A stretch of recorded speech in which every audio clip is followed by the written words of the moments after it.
Today's game is played by Jussupow against Kasparov, and it is King's Indian. We have this position, and it's white to move. White played b3, and it's time for black to decide what he is going to play.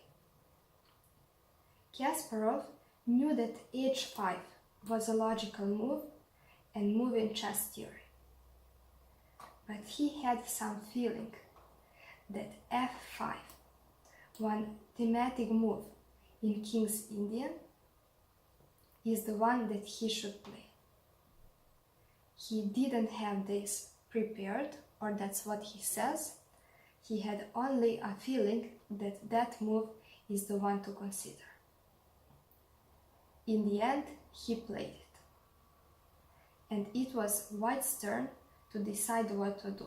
There are two logical moves after this one. Those are f3 and one that is definitely leading to winning a material. We knew that you will see how White is going to win a material. That's why we posted this position on Instagram and asked you what do you think? Is f5 a good move or a bad move in this King's Indian? So let us answer to that, or let us show you the answer. White decided to take that pawn, and black has two options: to take it with the bishop or with the pawn. With the bishop is not logical, because there are some moves like g4, and after bishop d7 not giving some material, then there's knight to e4, and white is standing very well. So that is not an option for black. He should play something like e4, then rook c1, e3, and we have an unclear position. That's why Kasparov decided to take this pawn with a g-pawn. He saw that he's going to lose a material, but that's what he was hoping for.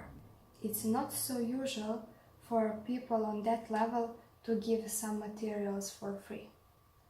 But in this game, it's actually the thing what happened. Yeah, and White played bishop h5.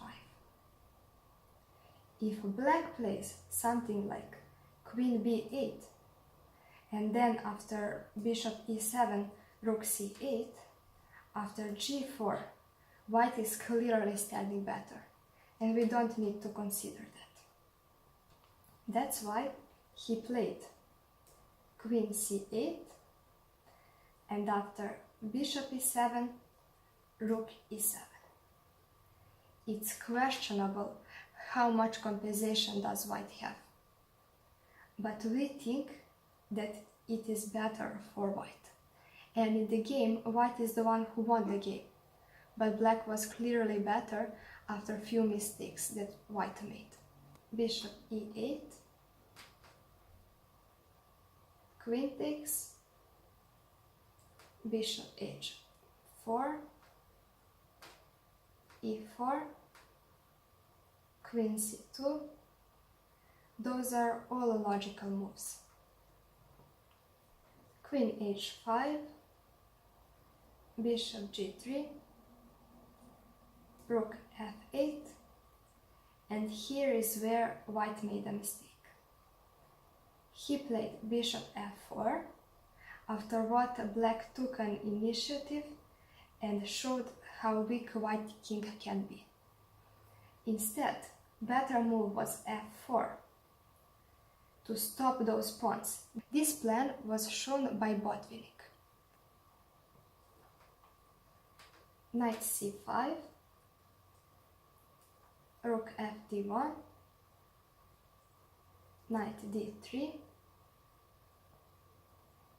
knight f1, check, king h1, knight f6. White needs to give up material. And we have an unpredictable position. But in the game, white played bishop f4 and black responded with queen g4, then g3, knight g5. You see how those squares are becoming weak. If white takes this knight and then plays f3, after queen h3, pawn takes f4, he's clearly having so much initiative. White's only chance is to play e5. After what are all of black's pieces coming into game. First bishop, then other bishop, and knight. And it's clear that black is going to win the game. So white played king h1 instead of taking that knight. Knight f3, rook c1, and knight c5, bringing that knight to a game. White took on f3, queen takes, king g1, knight d3, everything's threatening. Queen d2, bishop d4, deciding to continue attacking. And if we consider that it was Kasparov, it is very logical. And it is a good move. He could have taken a rook on c1, but then he would only gain his material back and it wouldn't be so clear. It was much better to continue attacking. Rook c2, king h7, h3. Let me show you what happens after queen e2. There's one very beautiful mate. Taking on f4. Of course, he can't take on f4 because of rook g8 mate. That's why he needs to take queen. Then knight h3, king g2, pawn takes f3, king h3 because he is a piece down, f4, g4, rook g8, rook g1 to protect that pawn, but here's rook g5. We need to look at this mate and to avoid it. That's why king h4. But then bishop f6, knight e4 is the only move.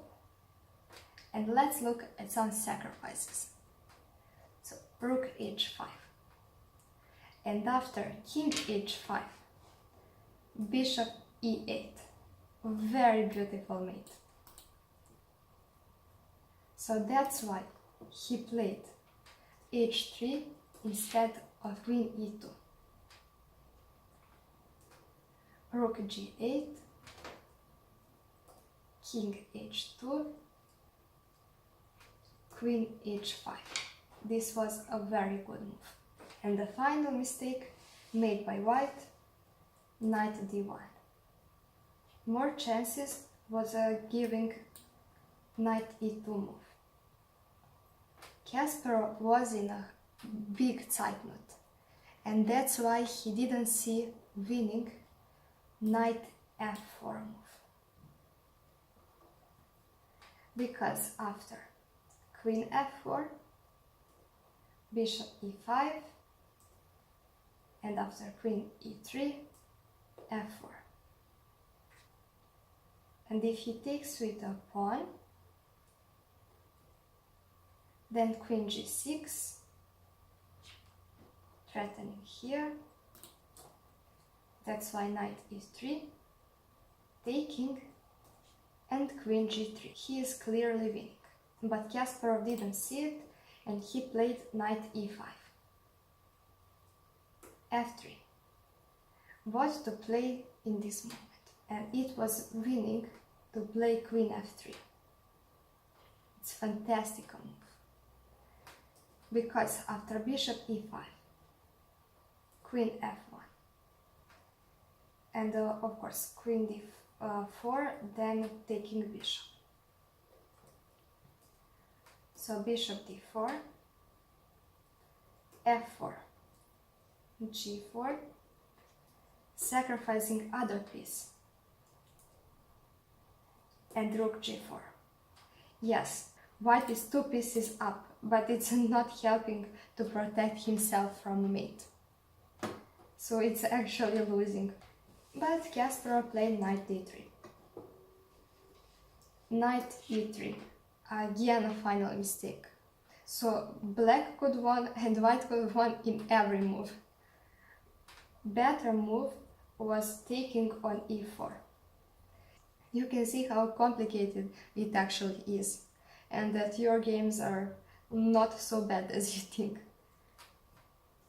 So taking on f4, and again bishop b6. It was winning to play queen h4, and after taking rook g3. You know, after this one, mate. But he played bishop b6, queen f2, and right now the white is the one who is winning because he has a material advantage and there's no more mates. Queen g6, rook e2, bishop c5, again one not so good move. It was better to play rook e8. Taking f5, queen h5, rook d2. You can see that white is slowly getting advantage. Rook g5, queen f4, and black made again a crucial mistake. He played queen e8, so that's when he resigned after knight g4 move. So you see how much concentration you need to have. Those champions made more than 5 mistakes in a row. So don't worry, it's nothing special happening when you make mistakes. We hope that you are going to get your title soon, and then you're going to feel better, you're going to practice more. Make sure to subscribe to this channel to learn something more.